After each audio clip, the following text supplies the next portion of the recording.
Option. We've been speaking for over 2 hours. Feels like nothing, huh? Nothing.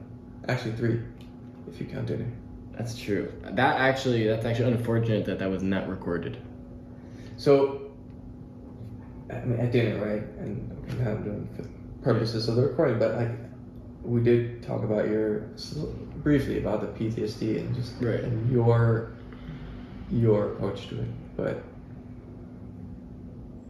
I think the best way to talk about that and not feel like you're crazy is to simply just walk someone through the experience. Right. So, I like that. I like that introduction to it.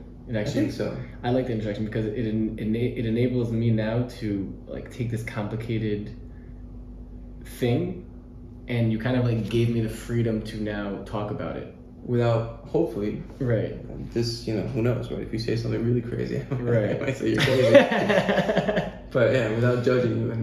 Because I just don't know what it's like. Right. So I can't ever say to you, hey, man, right. That's about that. So like, I guess like, where would I even start? I mean, in the army, How old are you? I enlisted when I was 19 years old. 19. So you were a bit older than the other kids. Yeah, I did a mechina, like a year of preparation with other Israelis, just like learning and studying. That's where I became fluent in Hebrew. Yeah. And then actually a lot of the people in my special forces unit, like especially like in my team, like actually like a majority of them did either like a mechina or shnat shirut, like a year of voluntary service. So I was actually kind of like the average age. Okay.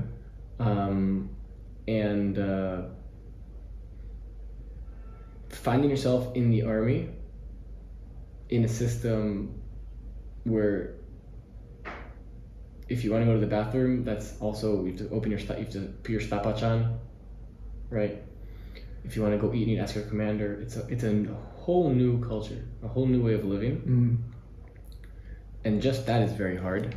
And then within this, to go through life-threatening situations and also really morally hard dilemmas in a system that doesn't care how you feel. Its job is to protect Israel's citizens, and they're very focused on that. And by the way, things are getting better, I want to say. Okay, things have improved since I was in the army. In what respect? I was present at an attack, a terror attack, in a settlement, and after it happened and I ran to the direction, there was gunfire. I thought in the beginning that there was a terrorist shooting a gun, and dealing biologically with the understanding like I might be dead in 30 seconds. And what happens to your body? My stomach closes, feelings leave my head, I kind of get this sort of tunnel vision. Your body prepares for it, and it was so interesting, and not even interesting, hard, that at no point was my life at risk. Because the gunshots I heard was a soldier shooting the 16-year-old girl that stabbed. I ran thinking that I'm running towards a terrorist with a gun.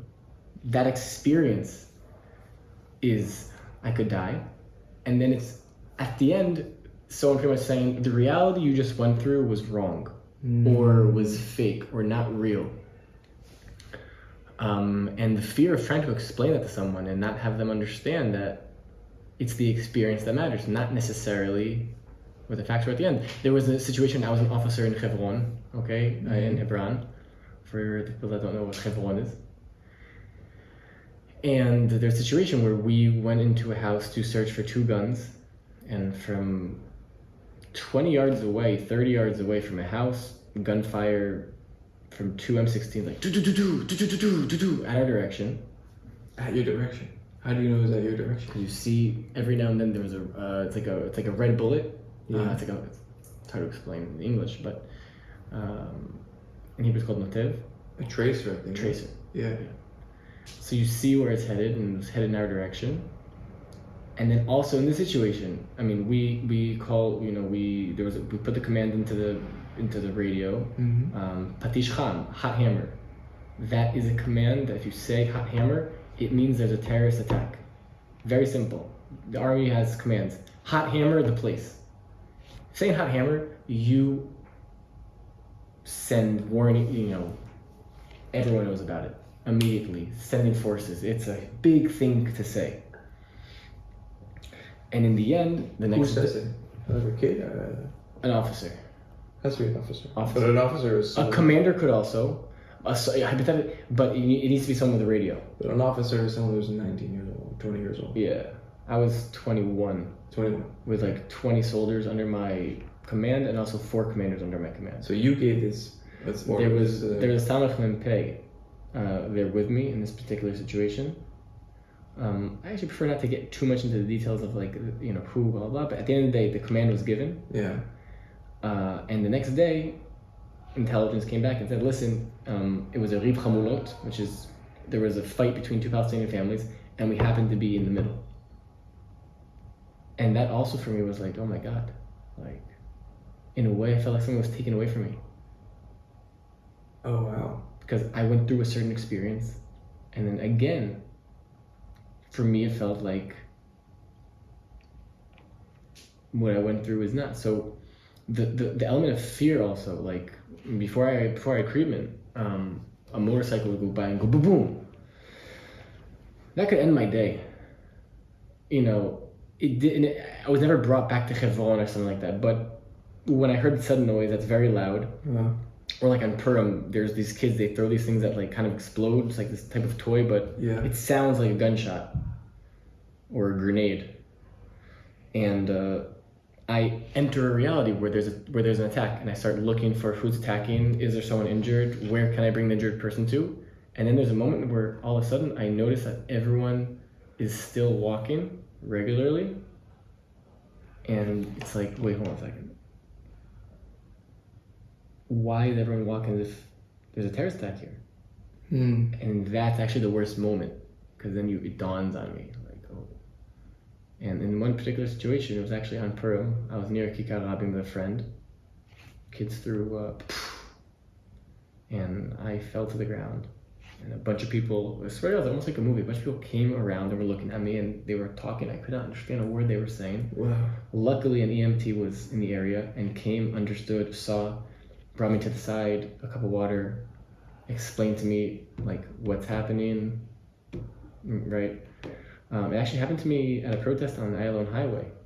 So you feel like you're losing your mind, basically. You don't know what's happening, and it's scary. You do feel like you're going crazy. Like you're the only one that sees the terror attack. Right. No one else does. Right. Whoa.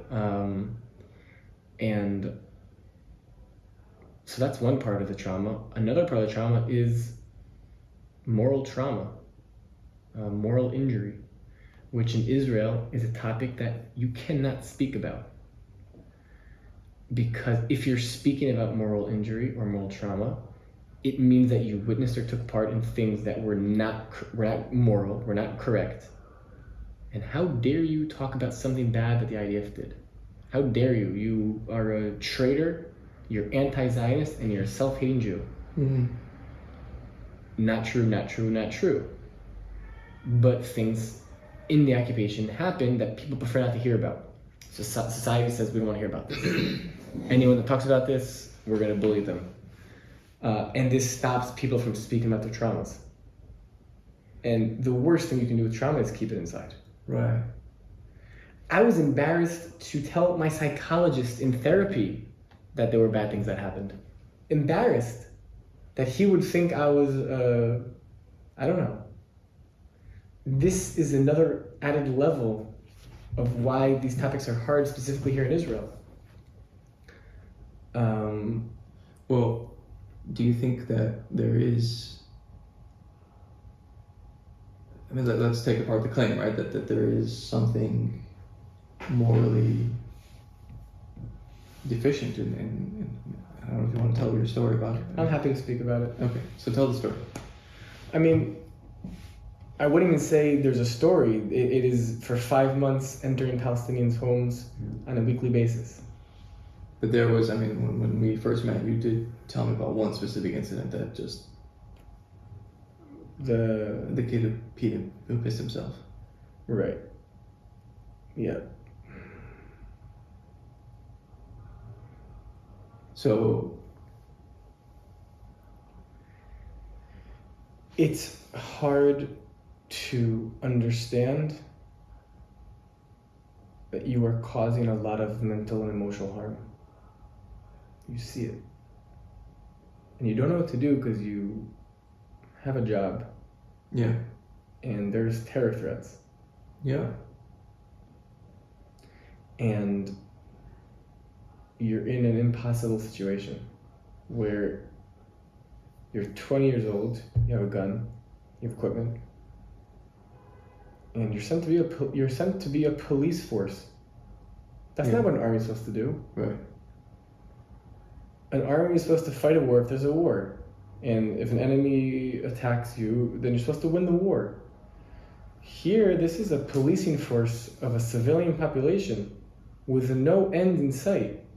Yeah. In fact, the current ministers are bringing us towards an apartheid state. Let's leave the politics.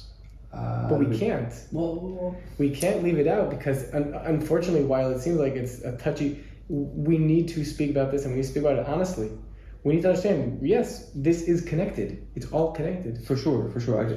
I don't think that there's any other. There are no angels in that world, as far as I'm concerned. I'm not claiming that there's angels. Right. No. So, as much as being a soldier is a dirty business, so is politics, right? Like, Oh, totally. you know, those people are really getting their hands dirty. Yes.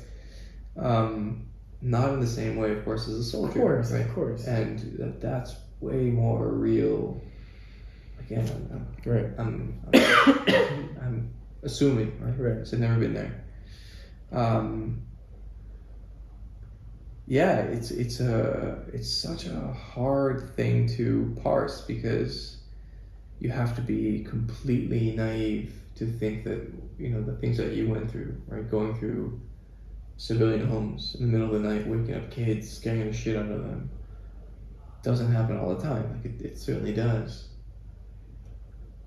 And yet, it's also to safeguard this incredible thing that we've got going on as well. Like it's really complicated. It's a And you know, very high price tag. And what's even more complicated is that hypothetically, let's say tomorrow the IDF completely left the West Bank, Hamas would take control. Right. And right? Yeah. And so I mean, didn't Israel, the guy that they killed that started this little mini war, wasn't he planning to have like rockets in the West Bank? Isn't that why they killed him? that's what I heard. I think that's what I read. I mean, That's that's the That's what I heard. Right. Okay. That's what I heard. I mean, from here. That's what I read. Right. So I don't know if that. Listen, I mean, when it comes to security, because of, you know, confidentiality, the security establishment does have the ability to present anything however they want to. And we've seen when this has actually come into conflict with other narratives that all of a sudden seem very clear that negate what we've heard. Yeah. And both sides are in this icky business Right. of trying to gaslight the masses Right. by selling these one-sided stories. Yeah, man. And the crazy thing is, you can make an argument for that kind of withholding of information, right? Because it's probably not. What about the manipulation of information? Yeah, even that, right? Like, That's even worse, I think, than... I'm being now here super cynical, right? Like, Right. You could say that we just can't handle that kind of information. You know, not many of us are capable of that kind of life. And I think that I actually think that through speaking about trauma, Yeah. we actually do have an ability to speak about topics that are very hard, like the occupation, like treatment of Palestinians, because it's our personal traumas. And I think that through a personal healing process, and you can also reach out to others, for me, a lot of the peace work that I do, after settlers went into Hawara, they murdered someone and they burnt houses and stores down. Jewish people. I went with a group of Israelis to show solidarity. for me, that is part of the healing process.